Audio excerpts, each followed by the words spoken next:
Hello, good afternoon. Welcome to yet another episode of our Leadership Talk.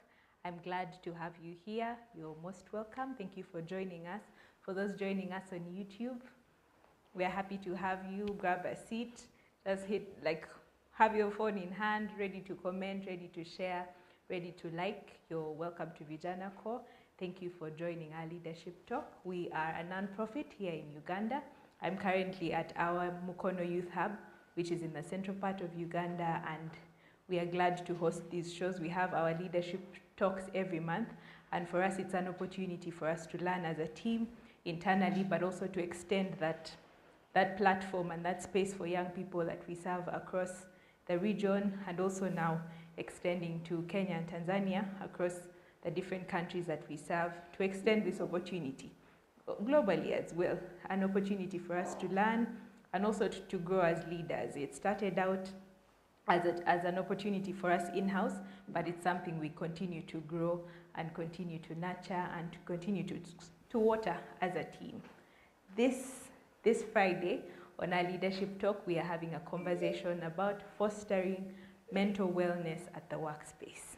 For those at work in different fields, whatever your occupation is, your interest of work is, and where you operate, this conversation is going to be very essential just for us to tap into how we can foster wellness, how we can foster mental health and conversations around it, incorporating wellness in the work that we do and seeing that we make room for it. Thank you for joining us. Just keep tuned, stay tuned. For those on YouTube and those joining in, you're most welcome. Thank you. Today's conversation will be largely led by our guest speaker, Danish Odongo, the founder of the Wellness Tribe from Kenya. Some noise for him in the comment section, and look up his work. And he's going to just open our minds in terms of what we will learn about mental health and how we can be very mindful of the words we use, how we phrase them, and just take care of ourselves better at the workspace, but also take care of each other. Thank you for joining us, Danish. And he's joining us virtually right now from Kenya, and you're most welcome. I would love to get the chance to hear from you, and also for the rest of the team to get to meet you. Over to you, Danish. Greetings to the entire Vijana Core. How are you all doing? My name is Danish Odongo. I'm the founder of the Wellness Tribe. I'm not sure why it's hanging, but from my side, it's fine. Am I okay?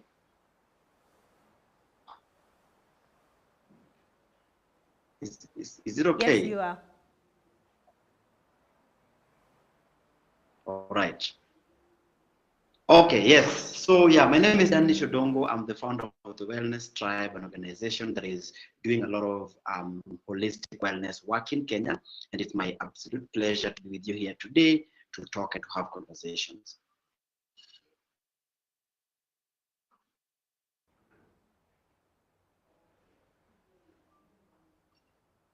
Thank you, Danish. Thank you for joining us. You're most welcome to take the conversation on from here. All right. So I don't know, is my internet okay, or there's an internet? Let me just give me a moment. Let me try and see whether I can change to a new connection and see.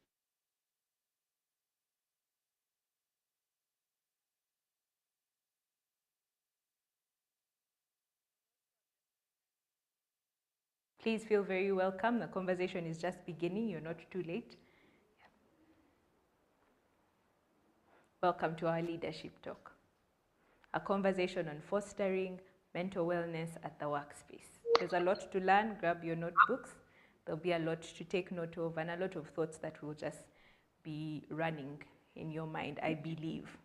I already have some questions in mind, so in case you also have questions that you have around this topic, this is the opportunity for it. Down in the comment section, even before he begins, there are thoughts that you probably have now that you want to just tap into. Don't lose that train of thought in the middle of the conversation. Write it down somewhere.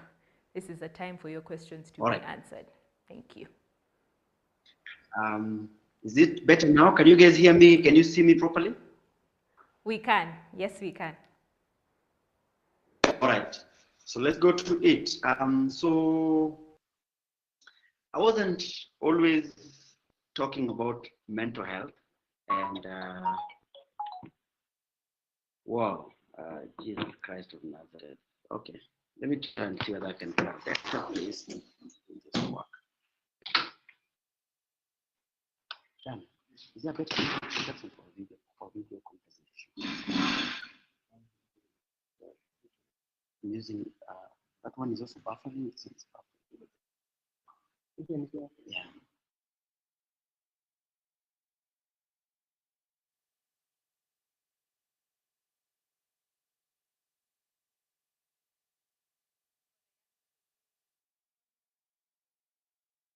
And in Pakwata as well, you're welcome. Those joining us online, please feel free to type any question or concern that you have in the comment section so that we keep engaging. Meet someone in the comment section and start a conversation about how you are fostering your wellness at the workspace, and we can start learning right there.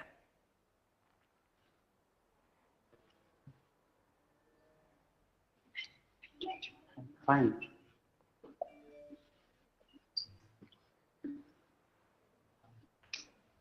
Poleni sana, poleni sana. Thank you. Sorry, I'm trying to get a better internet reception because it was hanging, but I think I'll just come back here. If I go to the main working area, there are people, so I think it will distract them. So you guys will just bear with me.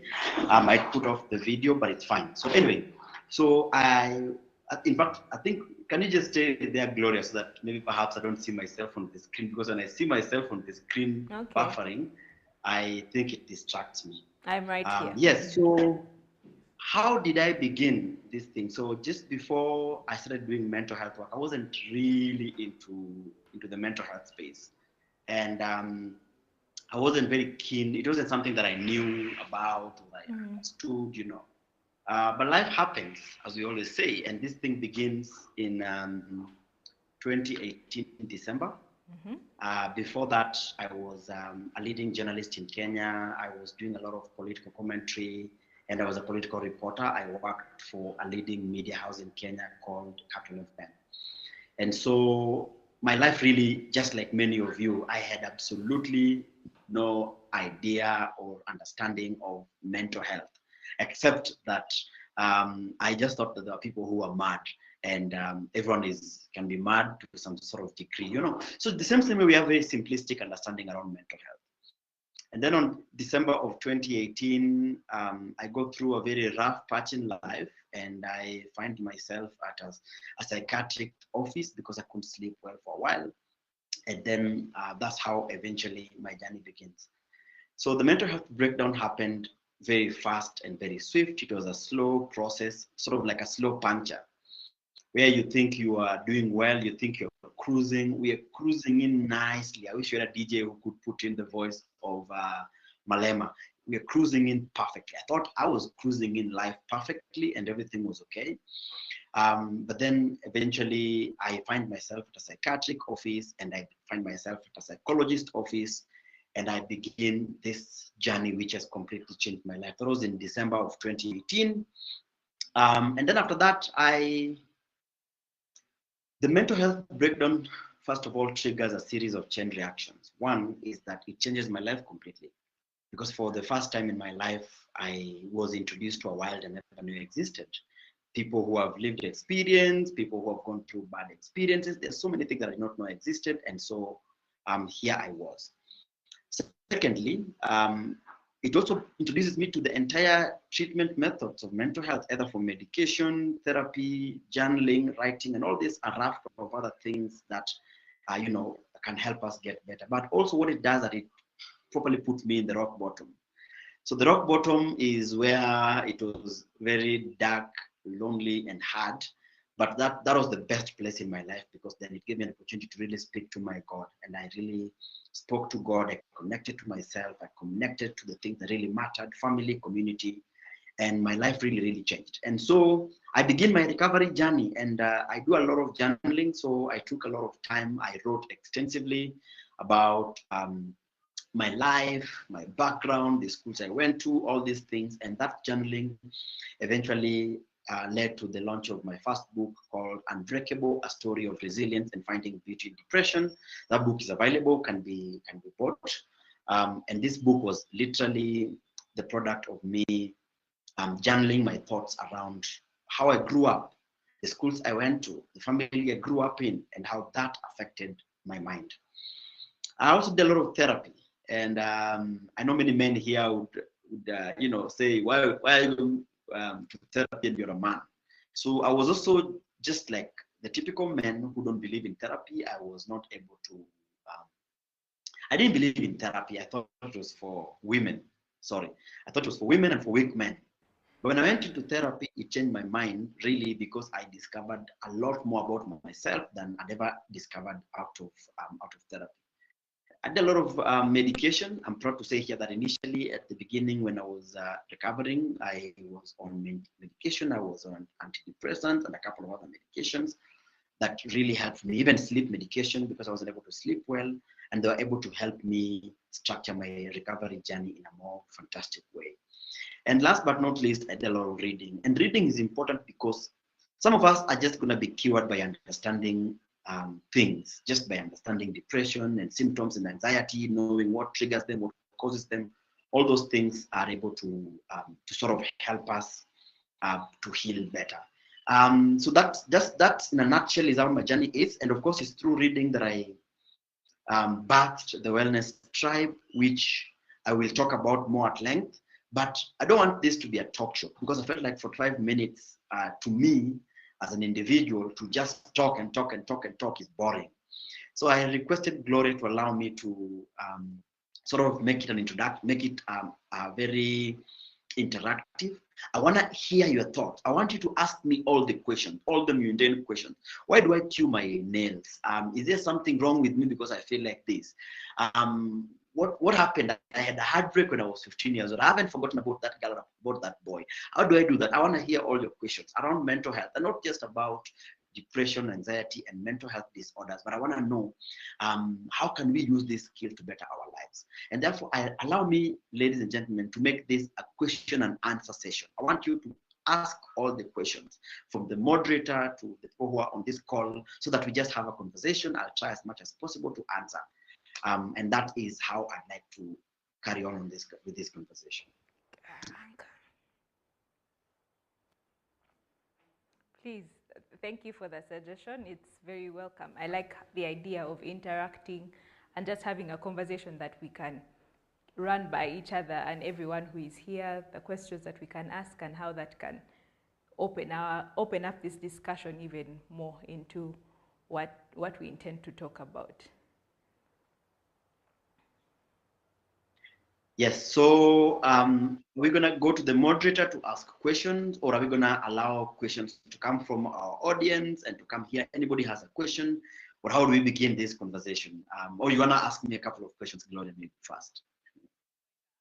I'll hand it over to the moderator to lead the conversation and lead the questions right. and the discussion there. Thank you, All Danish. right. Thank you.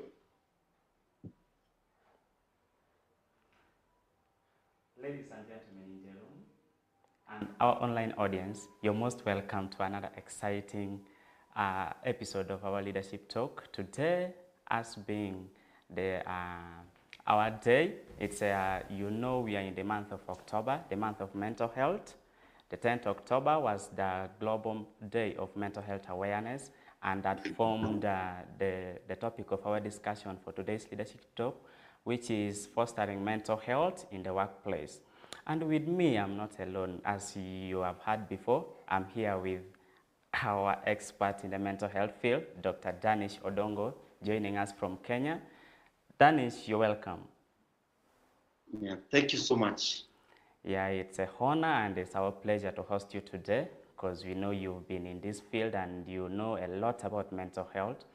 And before we go further into discussing mental health, I've read about you and I discovered that you're the CEO or the founder of Wellness Tribe Kenya. Can you please take us through your journey of founding Wellness Tribe Kenya a little bit? All right. Thank you so much. So my journey of founding the Wellness Tribe was as a result of my mental health experience. So when I started my recovery journey, I noticed that for a very long time, even though there was a lot of potential that I had, the potential was sort of affected by what I'd call the invisible psychological factors. So you find that maybe you are in school, but maybe you're performing well, but teachers might say that, oh, you're a slow learner, or maybe you're a fast thinker, or maybe you're restless. There's so many things that people say about people that they don't know they are deeply psychological. And so when I started my recovery journey, I noticed that there are so many people who have gone through experiences that sort of are limiting their abilities or are, stopping them from achieving all that God has put in them. So for example, you grew up in a home that there was gender-based violence that affected your mind, and therefore you've developed some attitude and perception, and of course you have some sort of trauma towards men or towards women that will affect the quality of your romantic relationship. But many of us don't talk about this.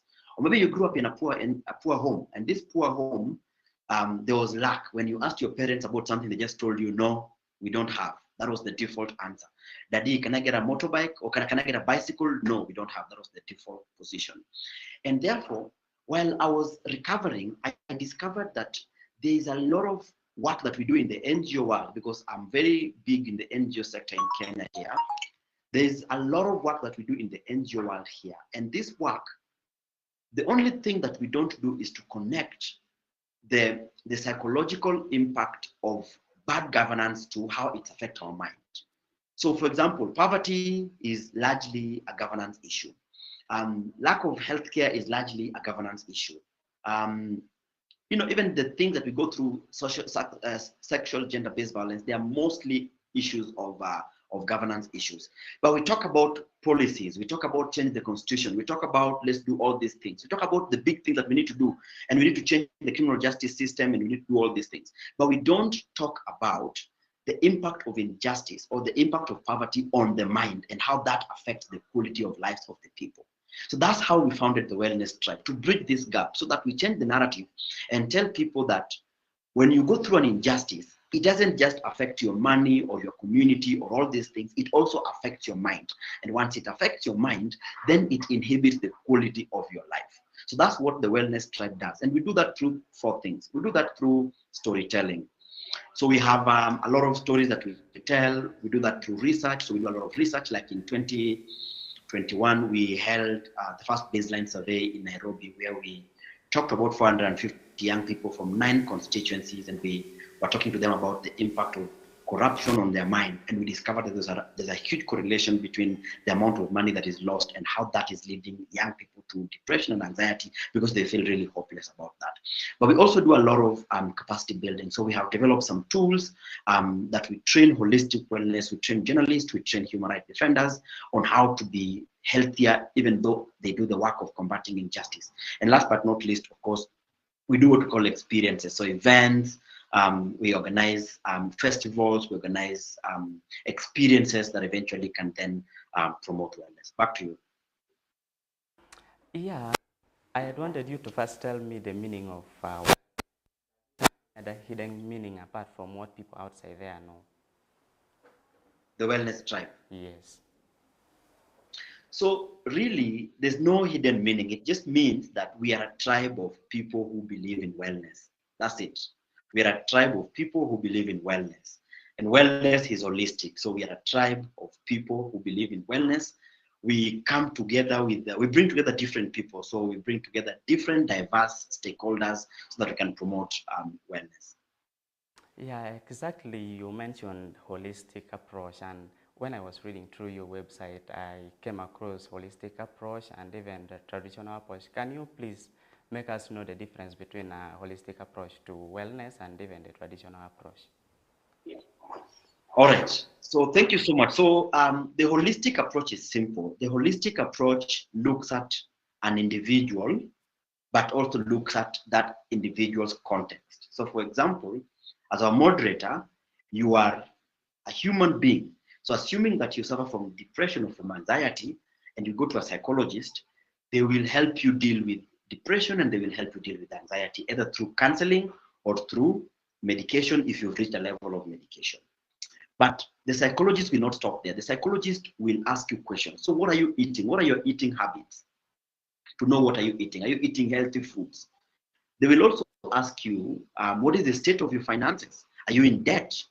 Do you have like maybe habits that are addictive? They will ask you, what sort of environment are you living in? Do you live with your parents? Do you live alone? Are you happy? There are many questions that they will ask you. They'll also ask you about the state of the environment that you live in. Is it a healthy environment? Is it a healthy neighborhood? So that the work of a psychologist then is to help you heal, not just by healing you as an individual, that's the holistic approach, but also helping you understand how the environment and the determinant factors around you affect your mind. That's the holistic approach. But there's also the traditional approach, which sometimes is what we call the biomedical approach. The biomedical approach, we look at depression mostly as a medical issue. And this medical issue, they will treat it either by giving you medication, by helping you maybe take you to the lab, admission, and we have the place for biomedical model of dealing with mental health issues. But many of us, almost 90% of us, will not need the biomedical model. What we will need is usually the holistic model, because holistic model is what will help you to prevent depression and anxiety, so that you don't need the biomedical model that will then treat you. So those are the two different methods that are mostly people use in dealing with mental health challenges in Africa and across the world. And of course, the last one, the biomedical model, is heavily American and Eurocentric. It's mostly driven by the pharmaceuticals and by the doctors, by the psychiatrists. There's a place for that, but a huge chunk of the work that we need to do is in the holistic wellness that will prevent people from falling into depression and falling into sickness. Surely, none understand the holistic approach, and I believe it's the best approach to wellness. Are there some steps that either an organization, I know as Wellness Tribe, you are now mainly focusing on the holistic approach, like organizations like Vijana Co, are there some steps to take in order to integrate the holistic approach into their work setting, or it's just natural? Yes, so first of all, part of the reason why I'm very passionate about talking about mental health is because mental health needs to be integrated in every work that we do. Whether you are a human rights defender, whether you're a media organization, whether you work in agriculture or you work in climate change, whatever space you work in, we need to mainstream mental health. The way we talk about mainstreaming youth policies, we need to mainstream mental health. So one, the first thing that Vijana Co has done, which is fantastic, is to start this conversation. There are not many people who are doing this sort of thing. So by inviting me to have a conversation and inviting other people who are in this space, you will begin to start understanding mental health from a bit more diverse point. That's one. Number two is that in your programs, the programs that you run as Vijana Co. So for example, you run a program called, say, I'm just saying like the book club. So that book club that people meet regularly, you can say that for the first 15 minutes, we could make it a mental health session that somebody people could share how are they feeling, what's in their heart. You can have somebody, one person share in every meeting. That way, then it will begin to help people to deal with the stigma of talking about their mental health. Or you can introduce, like, for example, workout Fridays. You can say that as Vijana Co, in all our hubs, whether it's in Pakwach or whether it is where you guys are right now or wherever you are, as part of our work is that we will introduce a Wellness Friday. So Wellness Friday, people can come in with their tracksuits or they can come in with their jumpsuits and you can put some music and you can introduce some lightweights, working out, you can do some press-ups, you can do some sit-ups, you can do basic workouts that can help people to feel better. You can also introduce journaling, you can say that in our meetings, we will introduce journaling so that we encourage people to write their thoughts down, their experiences, as basic as that. So that then in your programs and in your organization, you have mental health mainstreamed. But also, it's also important that the Vijana Core looks at their work-life balance. I know a lot of NGOs, especially in Kenya, I don't know much about the Ugandan context, but in Kenya, you find that sometimes NGOs, people work till very late in the night, people work over the weekends, your boss can call you at odd hours. So part of also creating a healthy working environment is to introduce boundaries, so that when you say that this work is 8 to 5, when donors are calling you and pressuring you, the managers must be the barrier between the employees and the donors, so that you tell the donors that, oh, by the way, we are not able to send it today, we can send it during the working hours, so that employees are living a balanced life that does not trigger them to have bad mental health. Those are some of the tips. There are more tips. I do consultancy work, so I think Vijana Core can call me so that we can have this conversation. I'd be happy if a small allowance can be given for that work, consultancy. Sure, you'll have that. I was about to ask you some of the ways of how leaders in an organization or even outside, they can be mindful of the mental health of their employees or the people they lead. You just mentioned some few. Can you give us some more, if you have at least? Because the youth here outside, they want to know more so that they are flexible, they do this and that. So can I hear some more? So thank you so much. Yeah. As managers, the first thing you need to do is to love the people you lead. When you love the people you lead and you have empathy and compassion, it means that when an employee is constantly late for work, you're not quick to write a warning letter that goes into their file. That is punitive. There's a place for punitive recourse, but you need to ensure that you sit down with an employee, find out what's up, what's going on, what's bothering you, so that you hear their story. When you hear the employee's story, then you're more compassionate and you can support them. Maybe an employee is having an anxiety attack. Maybe an employee is coming from a relationship. Maybe they're in a marriage that is not healthy. They've just been beaten the previous night. Maybe an employee is going through a very bad season of their life. They took some loan, and maybe the loan sharks are after them. So when employees and managers are passionate about people, then they can ask them questions and to know what they are doing. That's one. Number two, it is the work of the managers to sort of be like shepherds. So managers also need to take care of themselves. Because when a manager takes care of himself or herself, then they are able to take care of employees. How do you do that? So managers ought to read more about mental health. Managers need to look for information. They need to go through training. They need to be equipped so that when they come, they're able to understand the employee dynamics and they can support their employees to be better. But also it's important that when employees, I know many NGOs do not have medical cover because of the nature of our funding. But an organization that has a medical cover ought to negotiate with an insurance funder to make sure that there is a mental health cover within the medical cover. Because we think about optical, we think about dental, we think about general inpatient, but we don't think about mental health.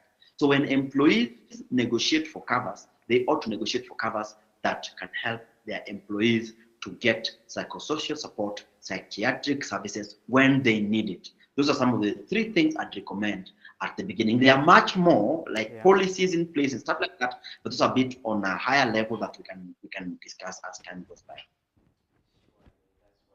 As outside there, you should do. Now, let me take on the side of the employees. Like you've mentioned what the managers have to do. Now, what if the employees are also in that square? What should they do in order to at least revamp after that? I didn't get that question very well. Repeat it kindly. I'm like, you talked of what the managers and the leaders in the organization should do in order to ensure that the mental health of the employees is considered. Now, what about the things that the employees or other people who are living around, maybe the leaders, what should they do to ensure their mental health is checked? Yeah. All right. So, as an employee, you must, first of all, as an employee, as an organizational leader, as a volunteer, you need to think about one, your wealth, your health is your wealth. I'm telling you, as somebody who has suffered a mental health breakdown, that you'd rather prevent a mental health breakdown than cure it. So, one, make sure that you're preventing it. And you're preventing it by looking for information. Read up about this thing, make sure that you understand. But above all that, I want you to live a life that is sustainable, what we call holistic, sustainable life. What are your money habits? Are you the type of a person who gets into debt without thinking through? Are you the type of person who spends money impressing people and impressing friends, and you're the person who's chopping money? Chop my money every weekend. You're chopping the money you don't have. Are you the person who takes care of yourself? So when you feel like you've not been sleeping for a while, you actually get worried and you take action so that you actually prevent this thing from happening. Because we have so many of us who are waiting for these bad habits to catch up with us, and then now we treat ourselves. And therefore, my experience has been, make sure you eat healthy. I know you all love chips and you all love fast food, and maybe you love alcohol and you love your weed. Definitely. I'm not telling you to stop, but take them in moderation. Make sure you're eating healthy food. Healthy food is very important for your mind. Yeah. Make sure that you're getting a good night's sleep, at least 7 hours a night. Not every night is possible for you to get the 7 hours a night, but try as much as possible to sleep early and to sleep well. By all means, don't just be the person who orders an Uber or a taxi. Walk. Try and get 10,000 steps. If you can get 10,000 steps a day, try as much as possible. Run, go for nature walks. If you can join a gym, by all means, join a gym. Walk. But also improve your mind, because the mind is also very important, that we enlarge our mind. Read books, go back to school, be in environments that can fascinate your mind and can, stimulate your mind. And of course, be a diligent employee. If you're employed or you are a volunteer and you've signed a contract, don't be the sort of an employee who will be followed by your bosses. Try and have initiative. Come to work early. When you are having an issue, try and communicate it to your bosses, with your bosses. Try and, have initiative and move and try and help your people, so that then you don't become a burden in an organization, but you become somebody who can help to alleviate the burden. Yeah, surely. Taking you back again, you talked of empathy, as in when an employee comes late, you first get into her shoe or his shoe and you get to know what happened. Why is the employee late? And that brings me to a point of creating a safe space in an organization that everyone feel free to air out what is in their mind and they feel not judged by what they say. Now, is there any way of, let me say, bringing in conversations that does not negatively impact the ways the employees air out what is in their mind? Because as an employee, you may say what is in your mind, and they take that one again to judge you. So what are the ways of bringing in conversations that may not be judgmental to the employees? Because that I know also triggers and it disturbs the mental health of the employees too. I'd say that that's a very good question, honestly. Thank you so much for that. Yeah. One of the ways is the organizational culture. Yes. Because we can have policies, we can have like safeguarding policies, we can have a mental health policy, but if a culture of an organization is based on gossip, it doesn't matter whether the policy, because assuming that you tell me your problem, then I say, you know that a park road guy, that man is going through a terrible heartbreak. A park road, I saw him. He's taking antiretroviral drugs. I saw him. So even if we put all the safeguarding policies and we put all the mental health policies, but there must be an organizational culture that respects people's stories. And it begins first by establishing networks of trust. So don't just open up to anyone. You gotta have to build trust. So for example, if maybe I'm easy with Gloria, then I can open up to Gloria. So we can build, so an organization can begin what we call cohorts of friendship. So we can say we are in small support groups and people can be in small groups, of course, not to encourage cliques, which can then eventually lead to bad organizational culture. But we can intentionally design this thing to make sure that employees find the employees they trust and they can share, and that information can somehow find its way in a management setting that then is not used to victimize anybody or to shame anybody or to humiliate anybody, because then it's possible that this can happen. But also, as we build that organizational culture of trust, one way is to have what we call an organizational counselor. Yeah. You guys, as Vijana Co, can look for a counselor or a counseling organization, and you can sign an MOU with them, and you can sign a non-disclosure agreement with them, so that any employee or volunteer who's overwhelmed, there's already a number on the wall that you can reach out to them, and these people can don't have a right to tell the managers about the personal things that employees have said, except in instances where the employee perhaps has suicidal ideation or the employee might harm him or herself. Those are some of the ways you can make sure that the environment is healthier for people to share and for people to be open and to foster relationship and friendship.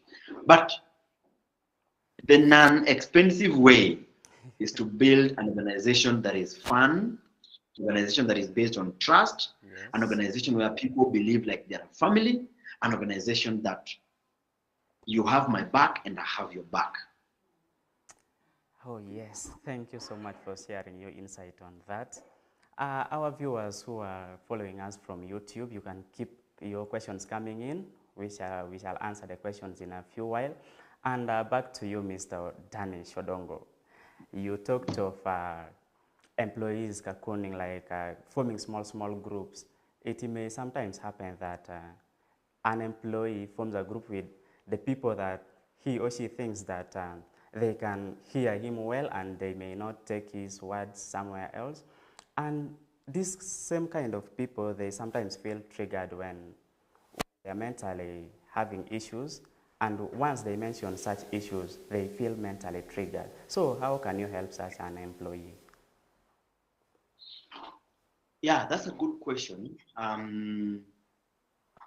Employees, the truth of the matter is there's no escaping this. Vijana Co must get a trainer, yeah, who will take employees through what we call psychological first aid.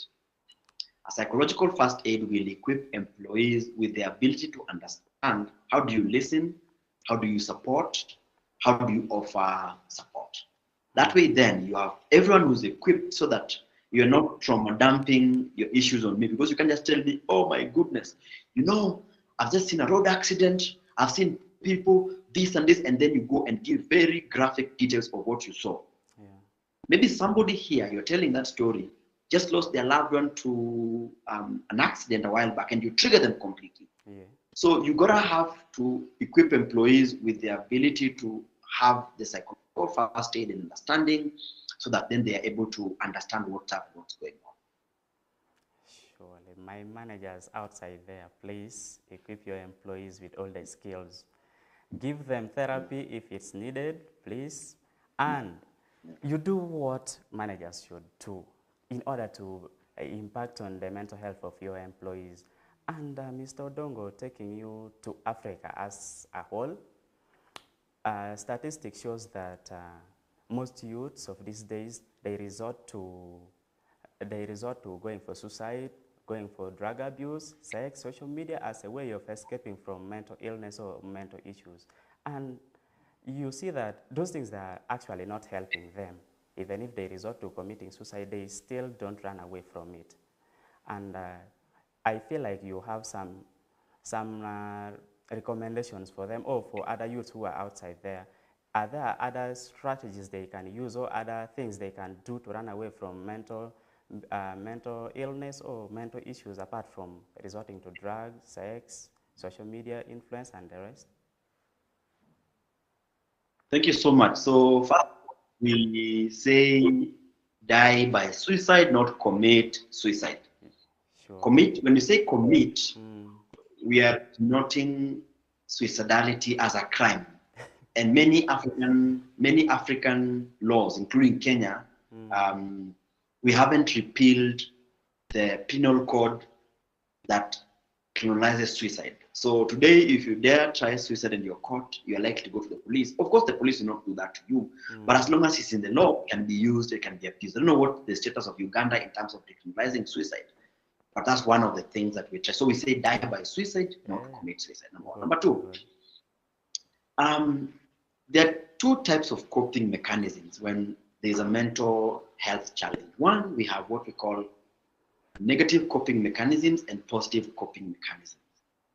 Negative coping mechanisms is when you know you are drugs, sex, sometimes violence, and many of these things. And we can't blame people who are resorting to that because also there are not many support structures for young people.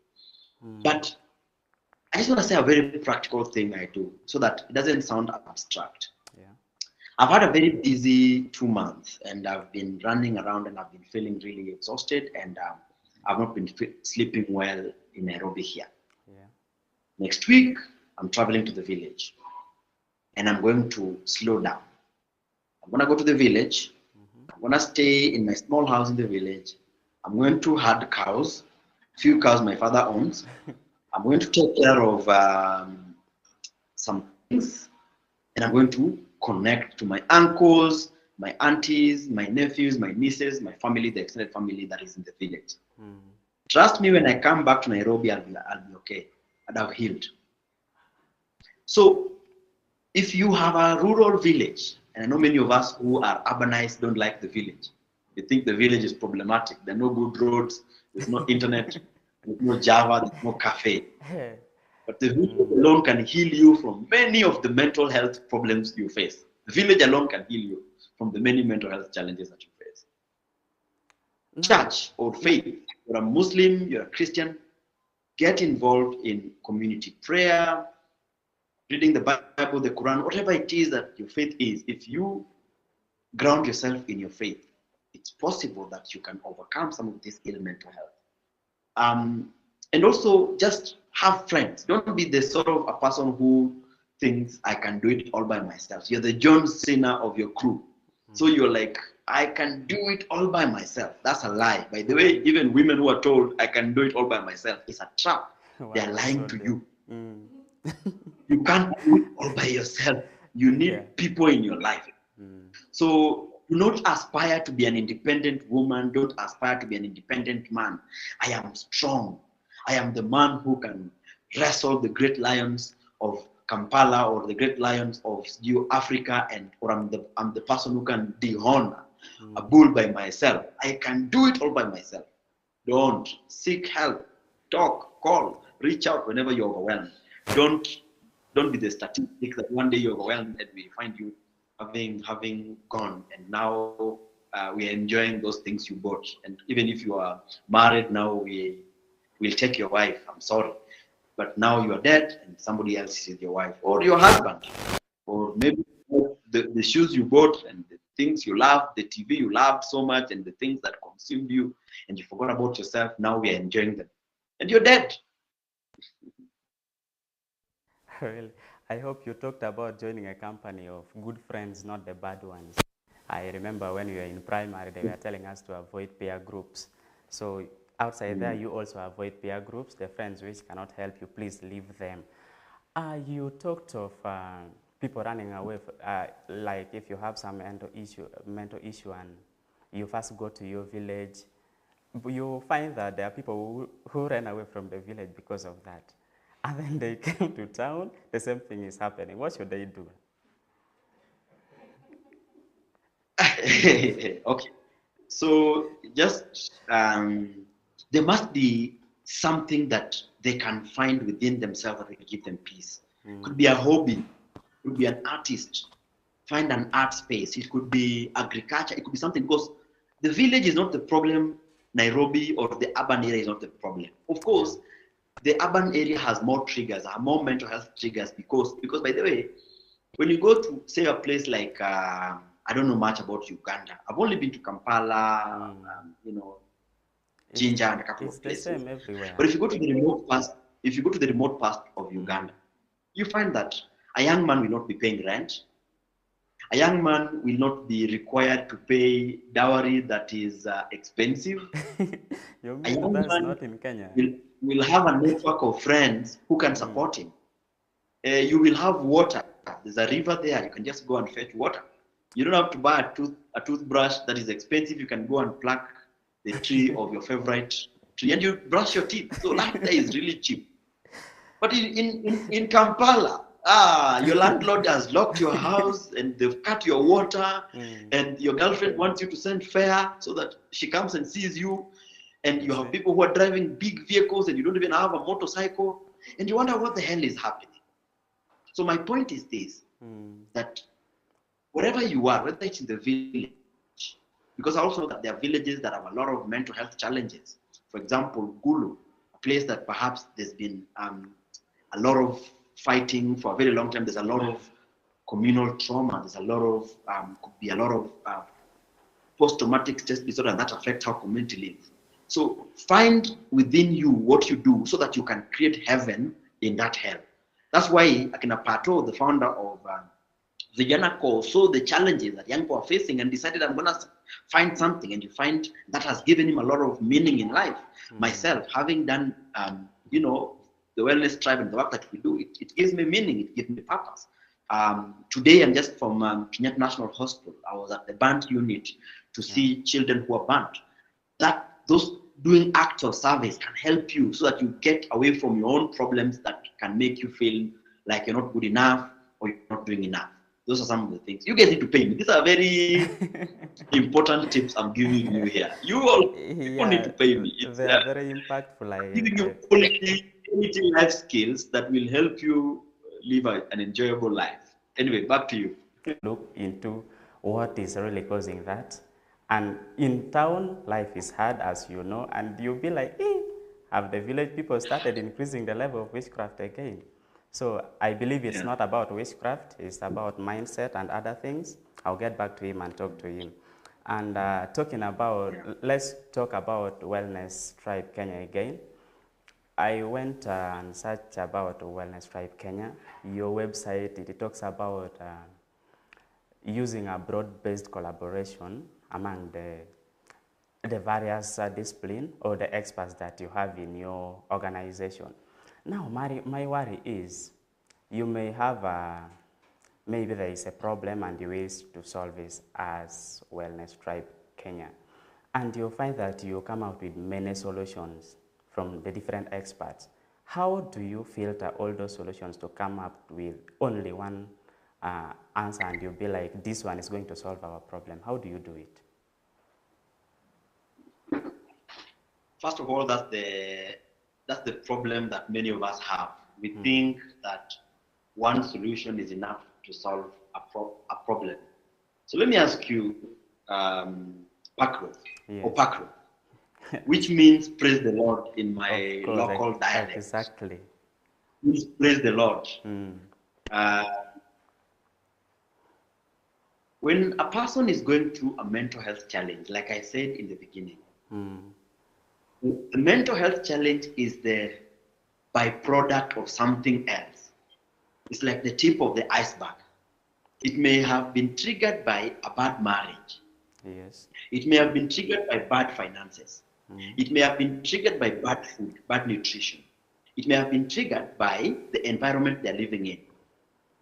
So, it is very difficult to solve this mental health challenge, this depression challenge, if you don't involve these people to bring forth a broad-based solution.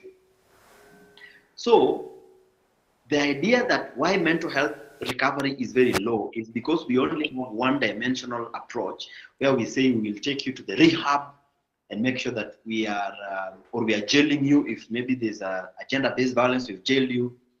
But the Wellness Tribe is questioning that because our work is to ask the difficult questions. So we bring nutritionists on the table, bring fitness people on the table, bring financial people on the table, policy makers on the table, and say, how do we build holistic policies that factor in the human being and his entire unique human experience. That's what we do. And it's been the most unique thing we have done. And we are involved in policy. So for example, when we were involved in developing Kenya's suicide prevention policy, I was very vocal about dealing with suicide from job creation perspective. Somebody else is very passionate about dealing with suicide from a nutrition perspective.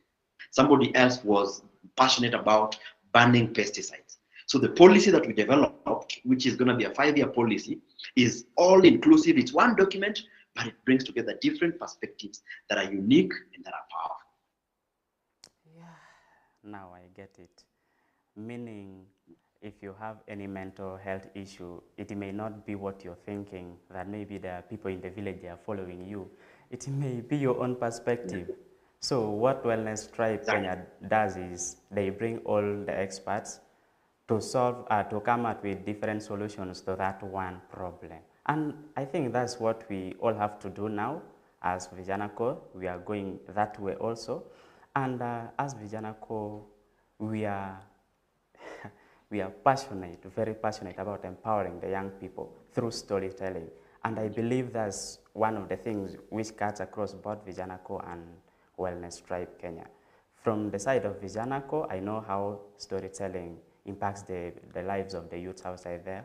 Now I would like you, Mr. Danish, to tell us what role does storytelling hold within Wellness Tribe Kenya? Okay, thank you so much for that. So I'm a storyteller, so I'm a creative. I write, I used to sing, I can create music, I'm a different. So you find that when we, like for example, we run a podcast, and this podcast, just the concept I've explained to you is so difficult to explain if we don't use art. So we have a book. That's one tool. That's one piece of art. So when you read that book, the book looks at my life, but it categorizes different mental health triggers. So school, the environment I was in, the family that I grew up in, poverty, the nature of the country I was in, the sort of food. So when you read that book, you read it as a story, but you're seeing that, oh, they have never thought about the schools and the mental health of teachers and how that affects my child. You never connect that unless I use art. That book we are working, and when we get funding, we want to turn it into a theater production. So we want to turn it into a theater production where we can invite people to come and see a play. It's called Unbreakable. It's the Unbreakable play. But as we speak right now, we also have a podcast, we have a vlog, we are looking for ways to do street theater and many more other creative expressions. Actually, by the way, also we're working on a musical album which will bring together gospel artists and secular artists to produce an album which will be called Unbreakable. And this Unbreakable will have themes. So we'll have the artists have a creative license to just sing whatever it is that they want. We've already done one song, a big gospel artist from Tanzania called Paul Clement. The song is called Unbreakable. It's not yet been released, but we're working on releasing it. We're going to work with a more Kenyan artist, Manolo. Manolo is a gospel artist. We'll work with different artists in Kenya to produce a mental health album that will not tell you, oh, depression is, but an artist will talk about their heartbreak. And at the end of it all, you will know that this artist will talk about mental health. So storytelling helps to break complex concepts, to make them very simple and very palatable. And that's what we're doing at the Wellness Tribe. So even as we talk, we don't even call it mental health, because the moment you talk about mental health, it limits people to think about depression, schizophrenia, bipolar, schizoaffective, which is important to talk about these things. But as we're moving away and we're talking about mental well-being. So mental well-being will make you think about it from a positive lens. When we talk about mental health, we think about it from a disease lens. When we talk about mental well-being, we think about it from a positive lens. How can I improve my mental well-being?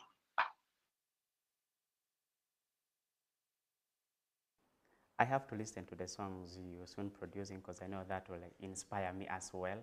I would love to really get it. Once it's out, please don't hesitate to drop it also to my WhatsApp number. I hope you have it, or I will give you in a while. And Still talking about Wellness Tribe Kenya. Okay, let me talk about Africa in general. You talked of just a man in your website. What is just a man? I didn't get it at all. And I believe people outside there who were able to access your website or even your productions, they still ask themselves, what is just a man? And what's the role of just a man in this conversation that we are having now?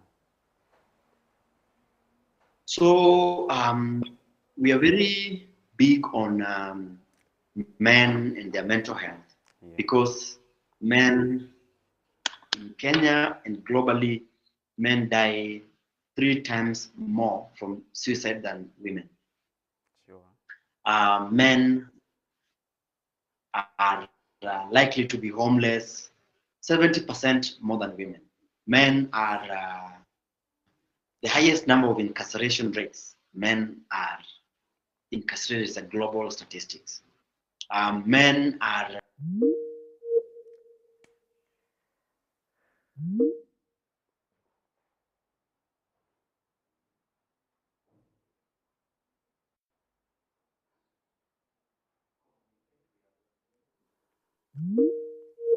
Our viewers who are following us from YouTube, Facebook, LinkedIn, please stay on hold for a few minutes. We have lost internet here.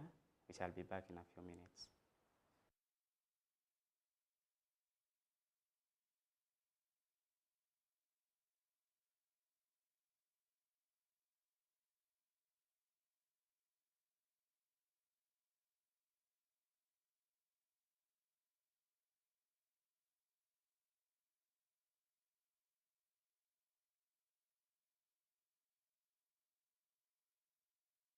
And even our online audience, we've been talking about many things concerning mental health.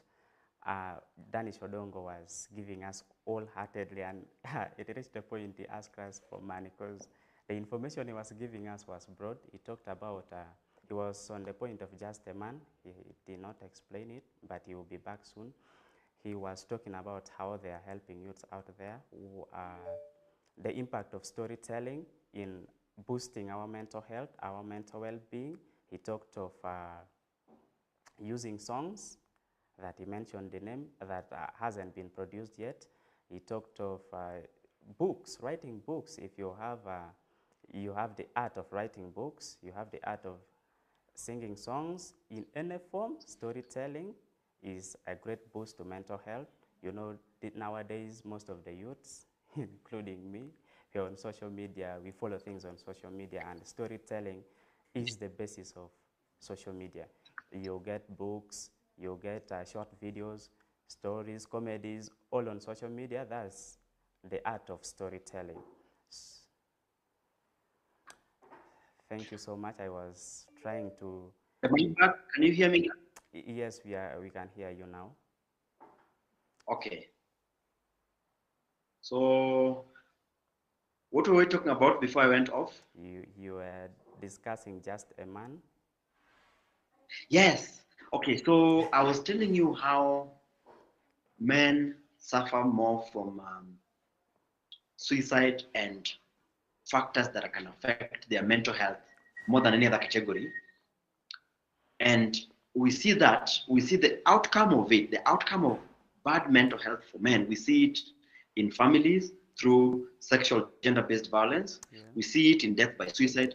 We see it even in our leaders. Some of our leaders still, not because they're bad people, but they still because they have not healed from their trauma and from their poverty, so that then they think that when I steal, and then I can become a powerful man. So you are a small boy who was disrespected, and you are a small boy who was ignored, but now that you have become a powerful man, you think people will follow their feet and worship you because now you have money. You think money can replace the bad esteem that you have. So Just a Man is our movement to equip men with the skills to live holistically. So we have a podcast called Manspective Africa.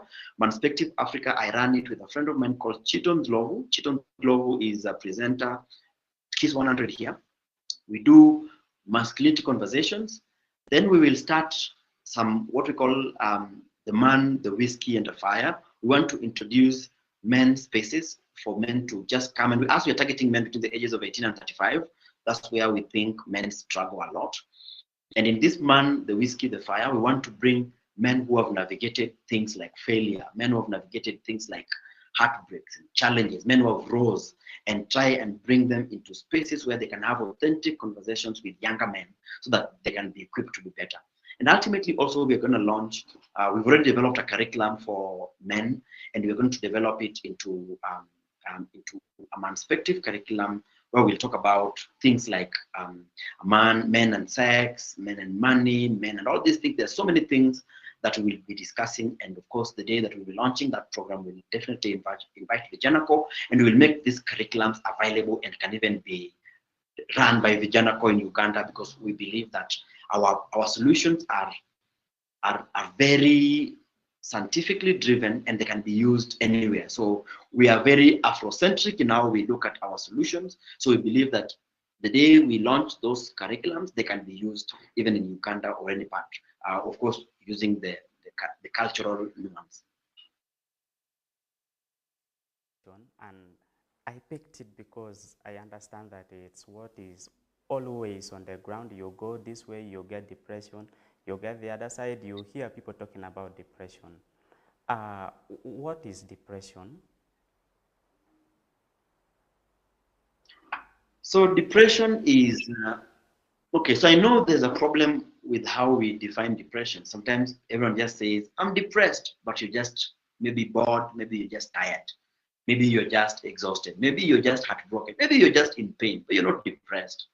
Depression is a clinical term that is used to describe certain patterns of behavior that are not in line with who you are. For example, you lose interest in the things you used to do. For example, you love football, you no longer love football anymore. Perhaps you used to love cooking, you don't love any cooking anymore. You can find yourself locked in the house, closing your curtains, you don't like sunshine. You might have a high appetite or a low appetite. You might have, some people can be emotionally angry, sometimes you cry, sometimes you don't. Like, there's just so many things that eventually come and they affect your day-to-day running. And you are only depressed if they've gone significantly for over a month and they're affecting your daily affairs. Maybe you can't work well, it's affecting your productivity, it's affecting your relationships, affecting your life generally, then that is depression. But if it just happened for 2 days, that's okay, that's just life. And maybe you're just sad, you're not depressed. Maybe you've just been heartbroken. It's painful the first week, it's okay, we understand, and we give you a hug, but you're not depressed. But if it continues for a month and you can't work, then that's depression. And it must be diagnosed by a psychologist. There's something we call diagnostic statistical manual that eventually will be used to, there's a criteria used to determine whether you're depressed or not. For me, I went through the psychologist, they used the tool and they certified that I was depressed. That was in 2018. But I'm now okay. I'm not depressed anymore. I'm healthy. I'm alive. I'm well. Back to you. My man outside there, I know you, after getting heartbreak, it takes you only 2 days to get better. Now I understand that is not depression. You're just sad because you lost someone. Or you lost your 2K, you're sad. That's not depression. Depression is persistent. Even after a month, you'll still get it. Yeah, that's depression. And if you're depressed or if you're feeling sad, Mr. Danish mentioned the campaign on social media, Just a Man. Please follow Just a Man to get therapy. Let me talk of getting therapy from Just a Man so that you'll get better. Back to you, Mr. Danish. To follow Manspective, go to the YouTube channel, go to YouTube, find Manspective Africa, and Manspective, we write MANSPEQ, Q, not C, Q, TIV, Manspective. The only thing is Q, Manspective Africa, that's the channel. Thank you for sharing that.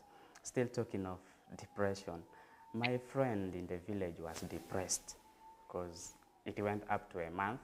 He was not eating well. Things were just going worse and he was depressed. But that guy took it as witchcraft. After a while,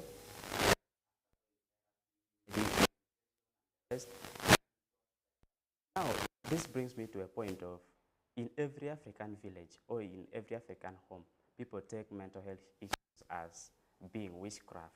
You know, we Africans, we are blessed with witchcraft. And people take it as being witchcraft. Whether someone is just heartbroken, they will be like, this is witchcraft. What do you say about this?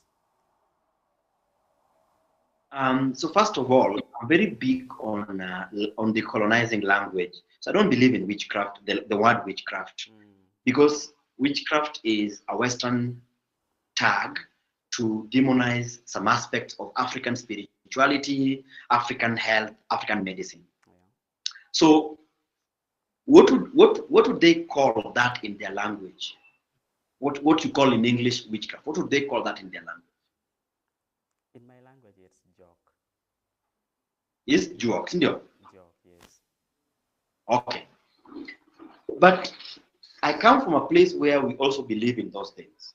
But remember, the African setup had the supernatural within them. The supernatural was not somewhere far. We didn't believe that God was somewhere in heaven. We believed that the supernatural was within us. So spirituality, superstition plays a very big role in mental health. You can't tell somebody who believes that they've been bewitched that they've not been bewitched. You can't.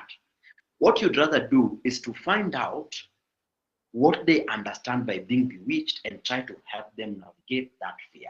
But don't dismiss it that, oh, there's no witchcraft. The mind is a powerful thing. It even believes in things that are not real. So find out what they believe in and find out a cultural relevant solution and recommend to them. So even if it means recommending them to go to a herbalist or a traditional doctor, it's fine. The idea is that we need people to recover. And recovery is not just one thing. Recovery is not going to a psychologist because that's a Western model. Recovery is not going to see a psychiatrist. That's not a Western model. There's nothing wrong with a Western model, but also there's nothing wrong with an African model. If by going to see a traditional spiritualist, and it's okay with their faith and it's okay with what they believe in, and they have recovered, that's all that matters. It doesn't matter how somebody recovers. And I give you an example in the Bible. There was a man who was cured by Jesus. And then he was found in the temple. And the Sadducees and the Pharisees who wanted to discredit Jesus asked him, who healed you? Is it really Jesus of Nazareth who healed you? And then they were saying that Jesus was a sinful man. Then he told them that, okay, me, I don't know whether he's a sinful man. I don't know whether he's Jesus Christ. All I know is that I was blind, but now I see. And that's all that matters. So as Africans, let's not be the Pharisees and the Sadducees who are more concerned about the process of people getting well than the people getting well. It's also the story of people say in Kenya here that you are not concerned when I was poor, but now you're more concerned when I'm rich. You keep on asking about the source of my money now, but you're not asking about the source of my poverty. So let's help people to heal so that we don't limit them by shaming their ways and their thinking and their patterns, because these things are deeply entrenched, but we help them navigate those things to get better. Yeah, thank you for sharing your thought about that. And coming to Africa in general, you'll find that the youths, the young people outside there, they are the most victims of mental health issues, as we have been discussing. What do you think the leaders and maybe the cultural leaders, the religious leaders, the political leaders, what can they do in order to help these youths be more resilient of these mental health issues? They are incapable of doing anything because most of these leaders are the ones who trigger bad mental health.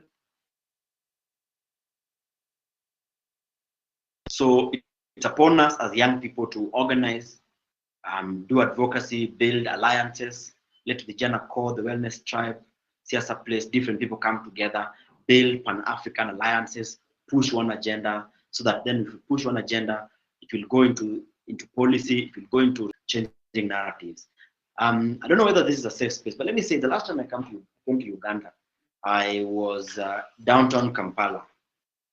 And the police just came, the military just came and they shot some very terrible tear gas. I've never felt that before. It was a tear gas that I can feel it today. So how many years later?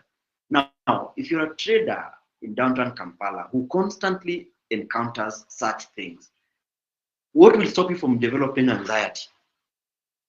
What will stop you from developing anxiety when the country you live in sees the military as the only way to deal with the citizens?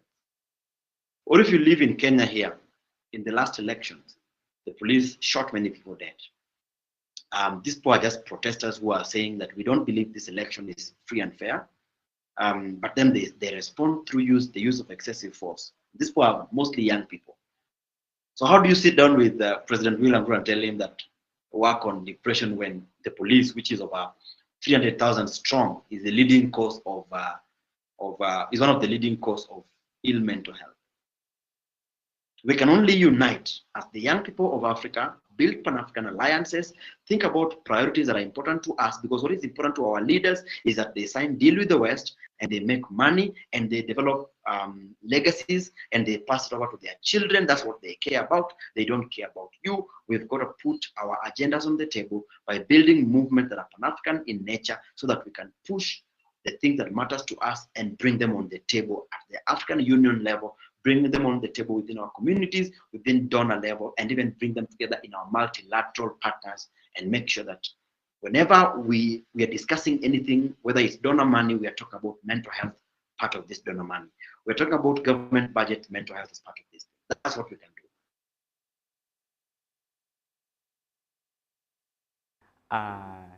To our viewers from YouTube, I still to keep your questions coming in. We are going to answer the questions in a few minutes. And to you, Mr. Danish Odongo, there are people who are heartbroken, who are going through depression. There are people who have mental health issues. Do they have hope? Is there any encouragement for them? Is there a life after depression or mental health illness?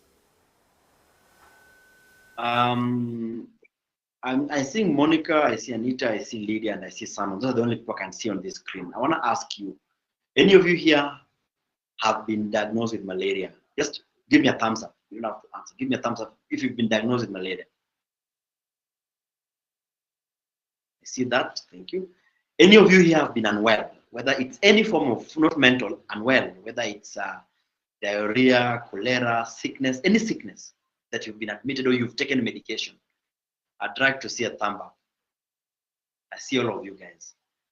So if you have recovered from diarrhea, you have recovered from malaria, you have recovered from severe forms of illnesses, you can recover from mental illness.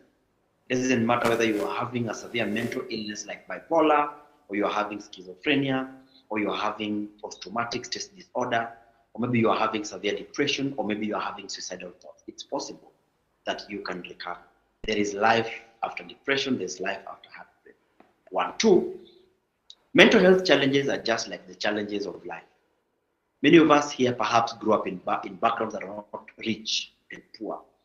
That's part of the reason why we are doing what we are doing. So there's what we call post-traumatic growth. You've gone through a bad experience, it opens your eyes to the reality that other people are going through, and then you build a movement. See me here. The Wellness Tribe has offered over 100 psychological services to different human rights defenders across Kenya. We have offered over 10 psychiatric services to over 10 people with severe mental health cases. We have given so many pro bono advice. We have talked to hundreds of students and thousands of people across Kenya. We have been interviewed in many, many media spaces. I can tell you that the Wellness Tribe has been around for since 2020 November.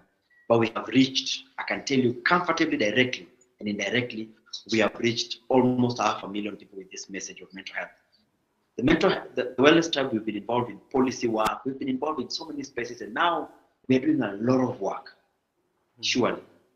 If it wasn't the bad mental health I went through in 2018 December, would I have done all these things? Would I have helped so many people that I've helped? No way. So there's actually support, there's faith, there's progress, there's growth after depression. But let me talk to you people here who have got heartbreaks. A heartbreak is a fantastic opportunity for you to learn what is good for you and what is bad for you. If the man broke your heart, and they broke your heart because they were liars. Now, next, when a liar comes, we will know because your red flag alert will be so high. When a liar comes and tells you, I think you have the most amazing this and that, and you know you don't have that. You tell them, stop lying to me. Or they say, I'll come, just give me 10 minutes. And then they come after an hour. You know these are liars, and you know how that will go. Without that heartbreak, you would not have known how to identify red flags. So every bad thing we go through can equip us with the skills to learn. Even, for example, you go through depression, and you realize that you go through depression because you have bad financial habits. If that depression did not come, you will still have bad financial habits, including when you have your children and you have your marriage, and now your wife is wondering, why is my husband always wasting money? Why is my husband? So it will can even wreck your marriage. But God is a God who is faithful, that He can decide that I'm going to allow Simon to go through a heartbreak or to go through depression now, so that ultimately when he's 40, his life is much better than if he doesn't go through it now.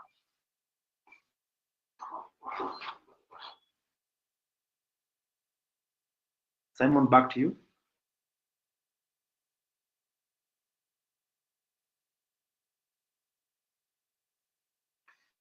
Simon, Gloria, can you hear me?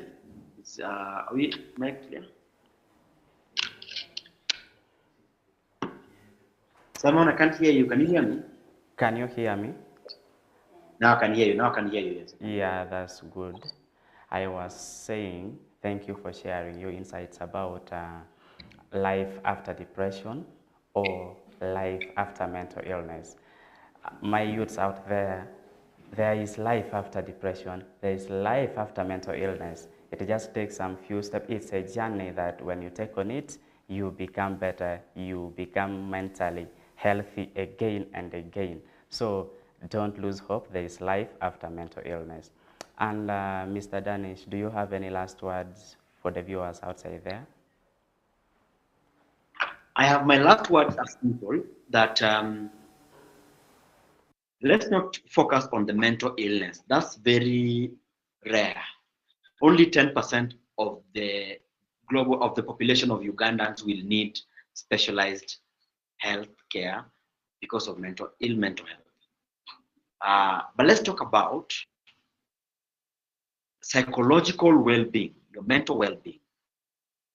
The mental well-being, why you need to focus on mental well-being, just the same way we brush our teeth every day, the same way we take a shower every day, the same way we use deodorant and we use perfume, is because we want to smell good and be pleasant.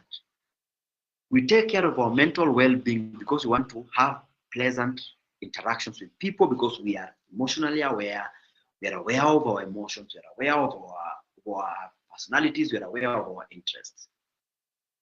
So do it as self-care, self-love.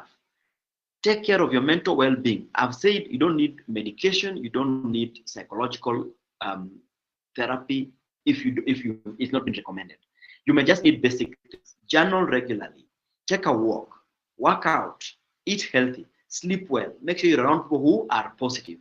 Those things can eventually help you become a better colleague, a better spouse, a better citizen, and a better individual who can then thrive and help achieve his or her goals in a more efficient manner. It very well from him, Daniel Odongo. Now to our viewers outside there, we are transitioning into the question and answer segment, where we shall be answering your questions either from YouTube, Facebook, X, LinkedIn, or other platforms. Please keep the questions coming in. We shall answer them right here. Mr. Danish is on standby to answer each and every question concerning mental health, whether at the workplace or even outside in the community where we live. So your questions are welcome. Mr. Danish Odongo. Yes. We shall come back after a short break of some 2 minutes. Okay. See you.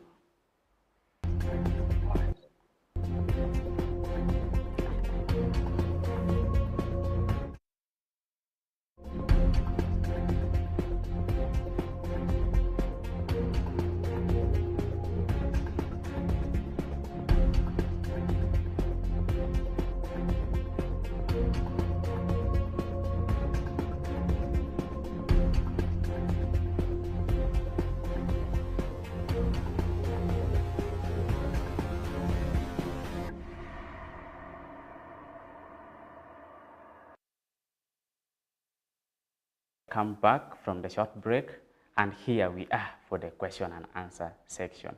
Please, I still remind you to keep your questions coming in. I'm very ready. Odongo is very ready to answer your questions now. Mr. Danish Odongo, this brings us to the first question from Linda Aliek. This one has been following you and is asking, are you still on medication? If not, how long were you on it?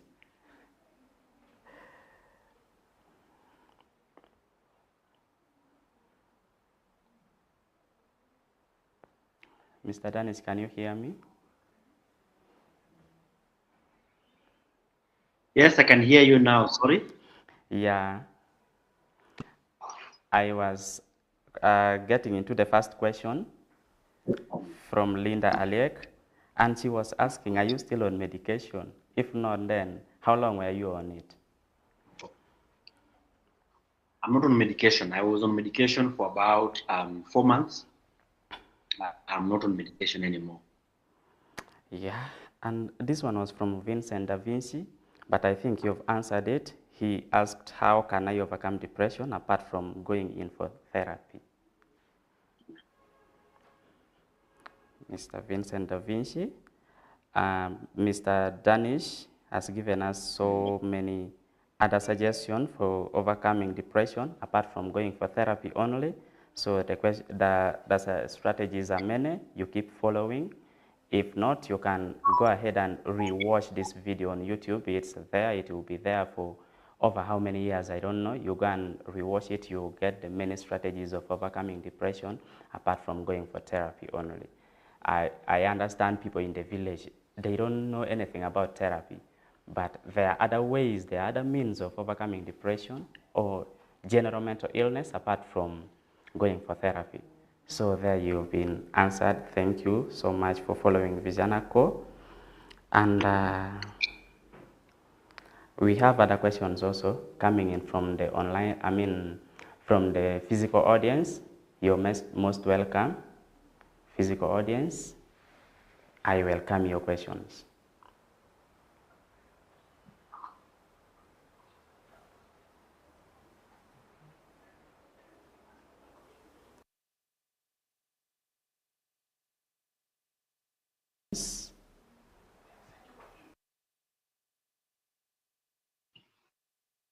Simon, there's also a question in the chat.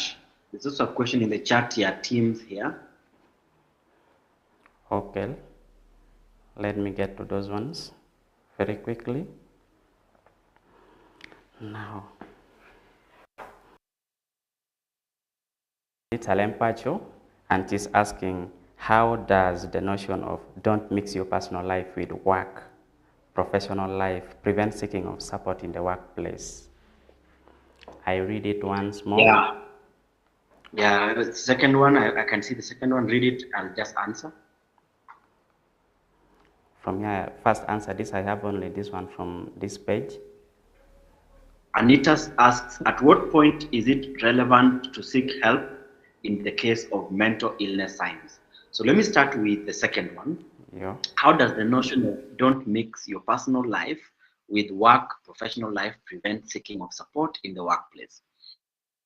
There's the old World War II mentality that when an individual works in an office, he's an employee and his personal life does not affect his work.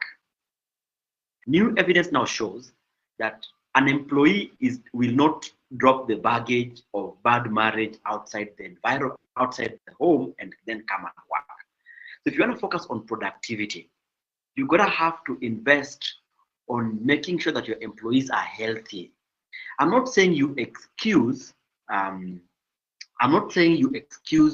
bad behavior because of that, or coming to work late or anything like that because of anything. I'm saying you gotta have to think through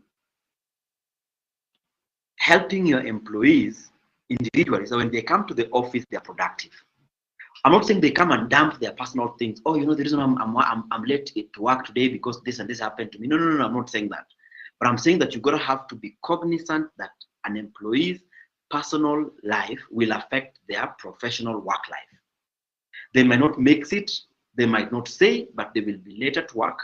There'll be what we call presentism. Presentism is somebody who's at work but is not productive.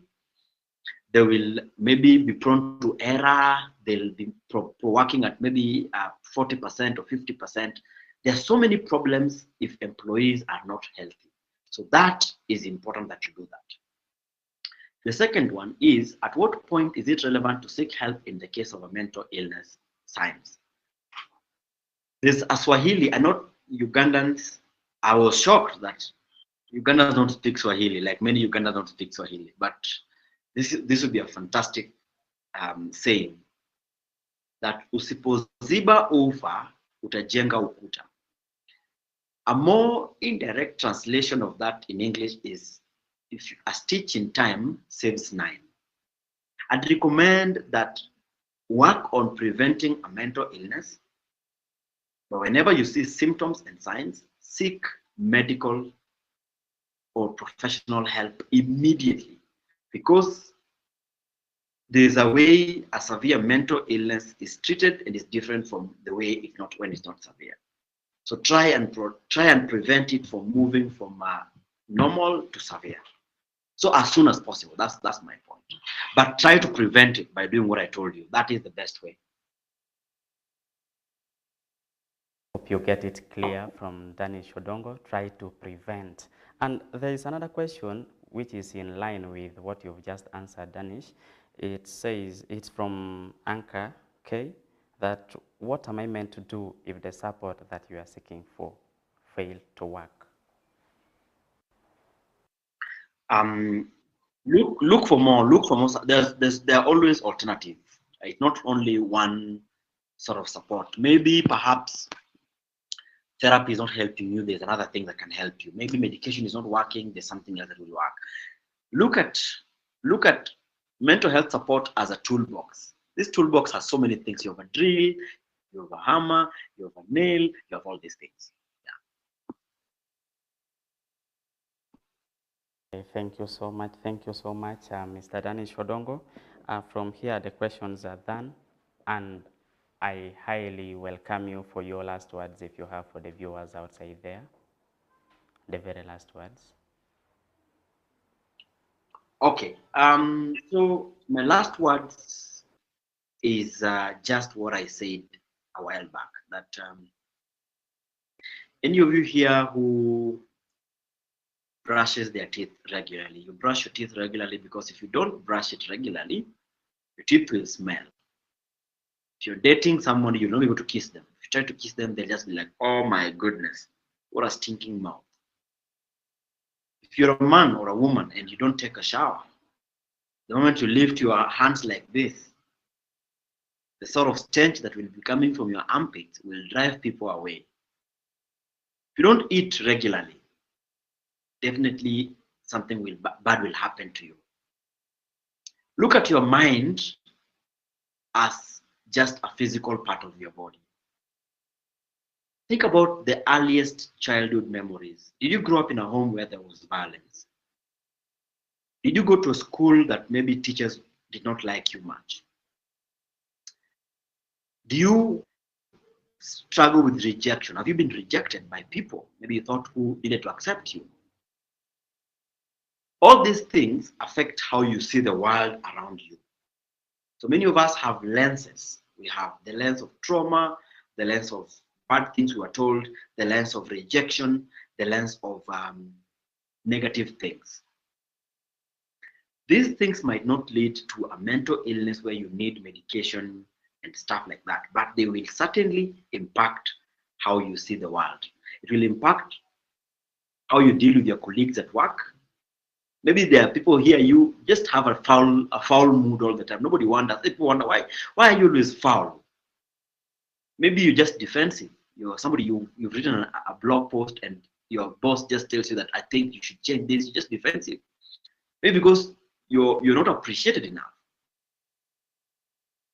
You need to process those things so that you can be an effective employee, an effective individual, and an effective member of society.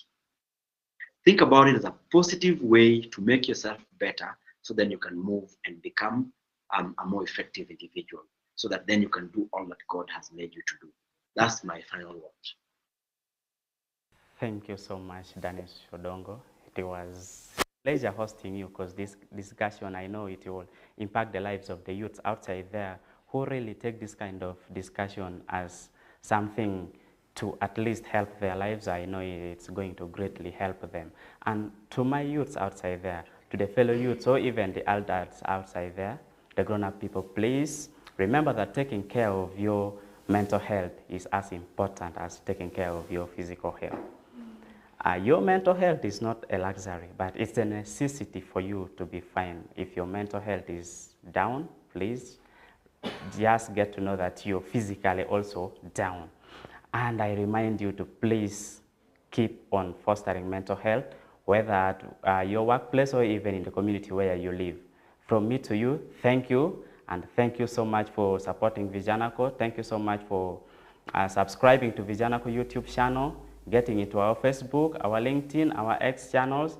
Please keep doing that each and every time. And don't forget that we always bring you leadership talk each and every month. From me to you, thank you. See you again. Thank you so much. As we close our leadership talk today, one last thing that I'd like all of us to participate in, if you can just go in the comment section and just highlight what has stood out for you in this particular talk that we've had today. Think about it, think about for those who are writing notes and just thinking through what this conversation looks like. What has stood out for you? I'll just share what really stood out for me in terms of how we can decolonize languaging around mental health, how we talk about certain challenges that we experience, and how we need to be careful in terming and saying things like, I am depressed. I think for me it was such a highlight to know that without the diagnosis, I don't have the right to use a word like that. I can feel a certain way, I can feel sad, but it's important that you have the diagnosis to back up the feeling that you have. And that's also very important. So many lessons just that I am thinking through now. Also, how we usually go by saying committing suicide and how that criminalizes the act in itself. So many things that have just really popped out for me from this conversation. I wonder what has stood out for you. Let's hear about that in the comment section. Type maybe in a sentence or in a word or two what has been the highlight for you. Thank you for joining us once again for our leadership talk. We have these every month and we look forward to seeing you again, to having these conversations for those who will be joining us next time, joining us in person, but also joining us online. Thank you so much. Follow us, like this video, share, subscribe. Yeah, keep sharing this message. If it was beneficial to you, it will definitely benefit someone else. Thank you so much for joining, and join us again next time for our leadership talk. I remain Gloria Chan.